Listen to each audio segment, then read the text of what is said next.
On the 5th day of June, 1944, Bill Canahan took a boat ride across the Channel to invade France. His job was to drive a tank. He had driven a tank through Africa, over Kasserine Gap into Bizerta, had driven it through Sicily and up the Italian Boot.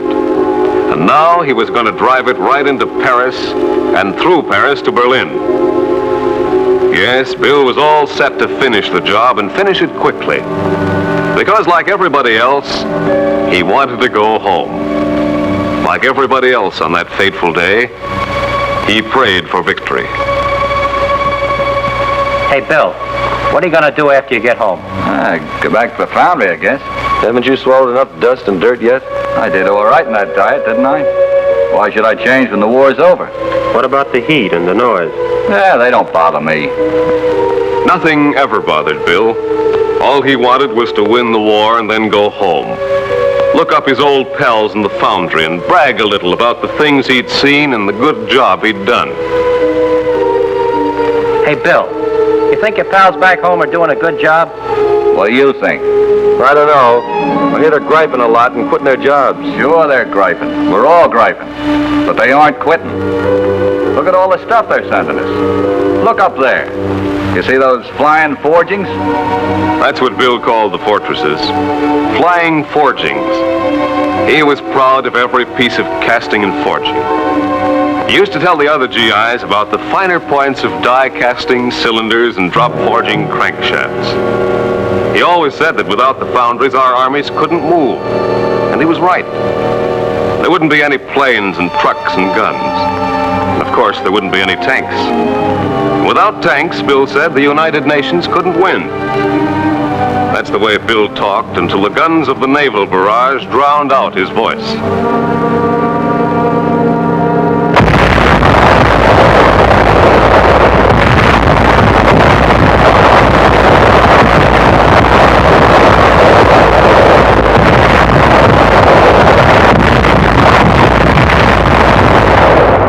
As the barrage lifted toward dawn, the small landing craft were racing toward the invasion coast. The infantry was going in to establish a beachhead for Bill's tank.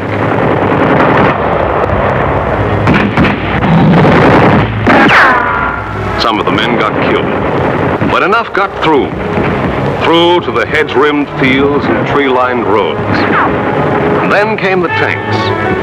Soon, Bill was up in front, shooting his way inland.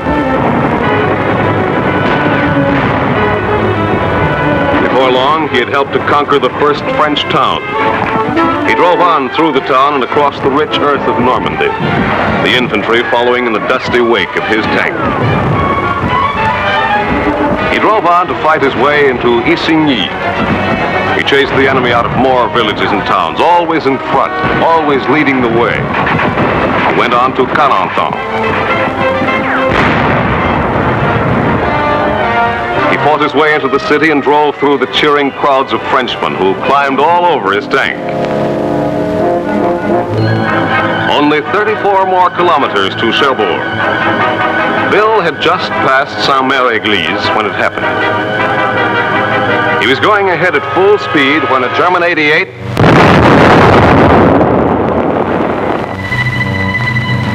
Bill had taken his last look at France. Bill? Yeah?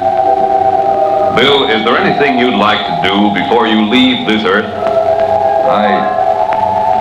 I wish I could go home once more. All right. You shall go home. Home to your foundry.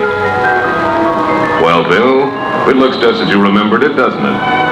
The sun pouring through the roof, the sound of clanging steel, the smell of sand, the fumes rising into the dusty air. It hasn't changed, has it? Same old crane rattling overhead. Same old noise. They're getting ready to pour the steel, and here it goes. The molten steel for armor. All over America, they're casting gray iron and magnesium and aluminum. They're casting and forging. Yes, Bill, this is foundry work as you know it. The sparks flying, the blazing heat, the smoking dyes, the sharp clanging of forging hammers.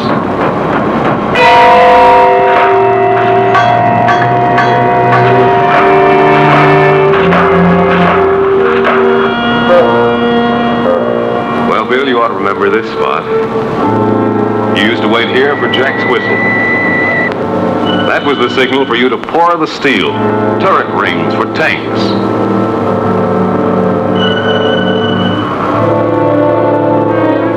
Yes, there's an old friend of yours. Frank Nolan, Clem's father. Still checking cores. Hiya, Frank. Clem wanted me to say hello if I got back.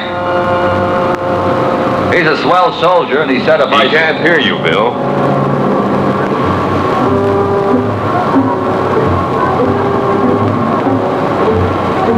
Come along. You still want to see your other pals, don't you?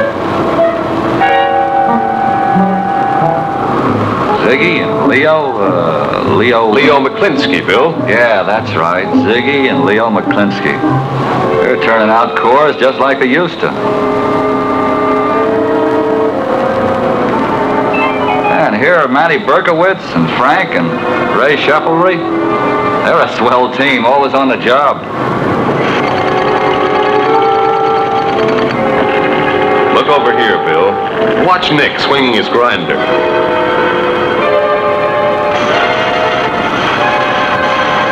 You always liked to watch Nick, didn't you?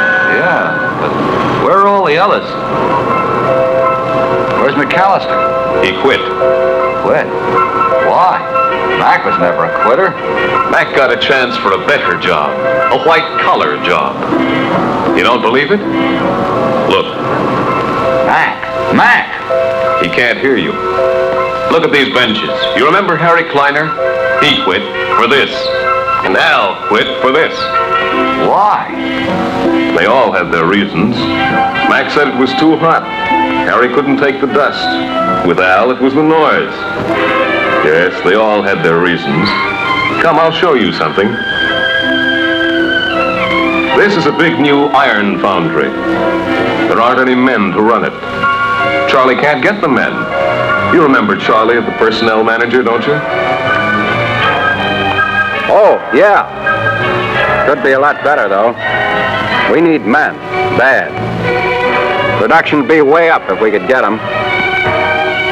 Sure, there's men all right. Plenty of them. Working in stores and white-collar jobs. But they don't want to work in a foundry. It's too tough. You see, they all say the same thing. It's too tough. Even your old friend George feels that way. He's taking the day off. Hello, George. George, why aren't you on the job? They need you back at the foundry. Why'd you stay at home? Are you looking for another job, too? Help wanted, male. So you're gonna quit.